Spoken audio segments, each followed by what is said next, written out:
Hello అండి, అందరికీ నమస్కారం. Welcome to Priya's kitchen Telugu. ఈరోజు మన రెసిపీ పానీపూరి అండి. చాలా సింపుల్గా ఇంట్లో నేను ఎలా చేసుకుంటానో ఈరోజు మీకు ఈ వీడియోతో షేర్ చేస్తున్నానండి. చాలా సింపుల్గా చేసుకోవచ్చు, టేస్ట్ చాలా బాగుంటుంది. బయట కొన్నప్పుడు వాళ్ళు ఎలాంటి వాటర్ వాడతారో అని భయంగానే తింటూ ఉంటామండి. ఇలా మనం ఇంట్లోనే ప్రిపేర్ చేసుకుంటే హ్యాపీగా మనం తినచ్చు, పిల్లలకి పెట్టచ్చు.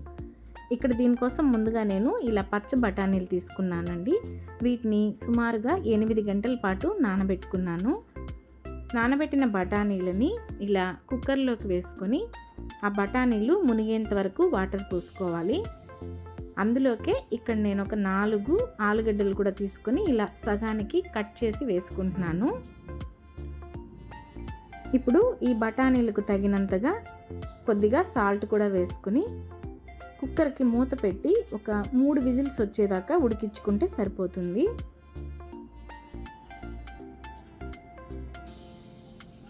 ఈ పచ్చ బఠానీల ప్లేస్లో మీరు ఇంట్లో తెల్ల బఠానీలు ఉంటే అవి కూడా వేసుకోవచ్చండి. ఏ వేసుకున్నా పానీపూరి రుచిగానే ఉంటుంది. తర్వాత విజిల్స్ వచ్చేసిందండి. చల్లారిన తర్వాత మనం తీసుకున్న పొటాటోకి ఆ స్కిన్ తీసేసి మెత్తగా మ్యాష్ చేసేసుకుని ఒక పెద్ద ఉల్లిపాయను చిన్న ముక్కలుగా తరిగి తీసుకున్నాను. 2 పచ్చిమిరపకాయలు, కొంచెం ఉప్పు, కొద్దిగా కారం పొడి, అలాగే ఒక 1/2 టీ స్పూన్ జీలకర్ర పొడి కూడా వేసుకున్నానండి. ఈ ఆలు మిశ్రమంలోకి జీలకర్ర పొడి వేసుకుంటే టేస్ట్ చాలా బాగుంటుంది. మనకి డైజెషన్ కూడా చాలా మంచిది.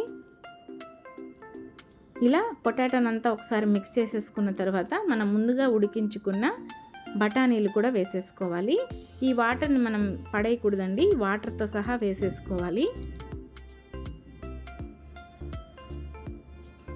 ఇలా అన్ని బఠానీలను ఆ వాటర్తో సహా వేసుకుని బాగా మిక్స్ చేసుకోవాలి.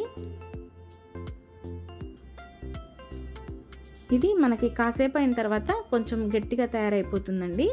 అందుకోసం ఆ వాటర్ని పడేయకుండా మనం ఆ వాటర్ అంతా వేసుకుంటే మనకి కన్సిస్టెన్సీ బాగుంటుంది. ఇప్పుడు ఫైనల్గా ఇంకొన్ని ఉల్లిపాయ ముక్కలు, కొంచెం కొత్తిమీర తరుగు వేసేసుకొని దీన్ని పక్కన పెట్టేసుకుందాము. ఇక్కడ నేను ఒక చిన్న నిమ్మకాయ సైజ్ అంత చింతపండుని ఒక 10 నిమిషాల ముందే నానబెట్టుకుని దాని రసం తీసి పెట్టుకున్నానండి. ఇప్పుడు ఒక మిక్సీ జార్లోకి గుప్పెడు పుదీనా, అలాగే కొంచెం కొత్తిమీర, ఒక చిన్న అల్లం ముక్క, 2-3 పచ్చిమిరపకాయలు మీరు స్పైస్ని బట్టి వేసుకోండి. చిన్న పిల్లలు ఉంటే ఒకటో రెండో వేసుకోండి, సరిపోతుంది. ఇక్కడ నేనైతే 3 తీసుకున్నాను. అలాగే మనం ముందుగా నానబెట్టుకున్న చింతపండు రసం కూడా వేసేసి కొద్దిగా చింతపండు కూడా వేసేసుకొని కొంచెం వాటర్ యాడ్ చేసుకొని మనం పానీకి ఇలా రెడీ చేసుకోవాలి. ఇలా బాగా మిక్సీ పట్టుకున్న తర్వాత ఇలా ఒక స్ట్రెయినర్తో మనం వడగట్టేసుకోవాలి. ఇప్పుడు మనకి పానీపూరిలోకి పానీ కూడా రెడీ అయిపోయిందండి. ఇక్కడ కొంచెం కూల్గా ఉన్న వాటర్ని యాడ్ చేసుకోవాలి. మీరు ఉప్పు కారం అన్నీ చూసుకోండి, దానికి తగినంత నీళ్ళు వేసుకోండి. ఇప్పుడు ఇందులోకి కొద్దిగా ఉప్పు, అలాగే ఒక అరచెక్క నిమ్మరసం కూడా పిండుకోవాలి. చింతపండు రసం వేసినా కూడా ఇలా నిమ్మరసం వేసుకుంటే మనకి ఫ్లేవరు, టేస్ట్ బాగుంటుంది. ఇక్కడ నేను పానీపూరి మసాలా తీసుకున్నానండి. ఇది ఎంటీఆర్ మసాలా, చాలా బాగుంటుంది. 1 స్పూన్ వేసుకున్నాను. మీకు ఇంకా కావాలనుకుంటే ఇంకాస్త కూడా యాడ్ చేసుకోండి. ఫైనల్గా కొంచెం కొత్తిమీర, ఇంట్లో ఇలా బుడ్డకారాస్ ఉంటే అవి కొన్ని వేసేసానండి.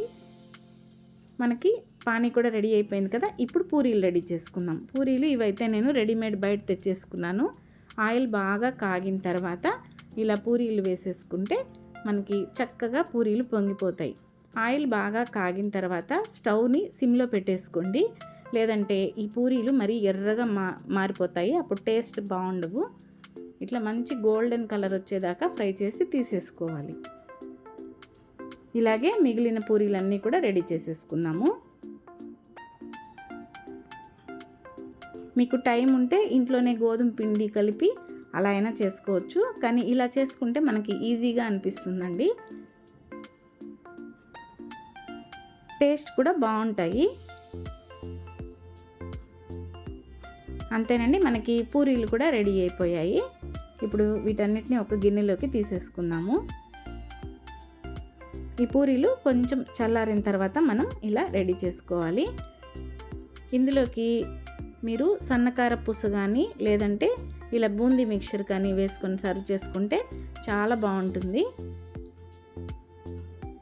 ఇలా తింటుంటే ఎన్ని తింటామో కూడా తెలియదండి. ఇలా ఇంట్లోనే పిల్లలకి హెల్తీగా ప్రిపేర్ చేసి పెట్టచ్చు. చాలా సింపుల్ కూడా అయిపోతుందండి.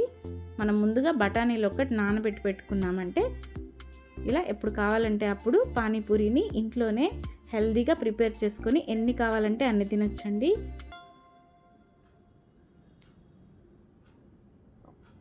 అంతేనండి. ఈ వీడియో మీకు నచ్చినట్లయితే మన ఛానల్ని లైక్ చేయండి, షేర్ చేయండి, అలాగే సబ్స్క్రైబ్ చేసుకోవడం మాత్రం మర్చిపోకండి.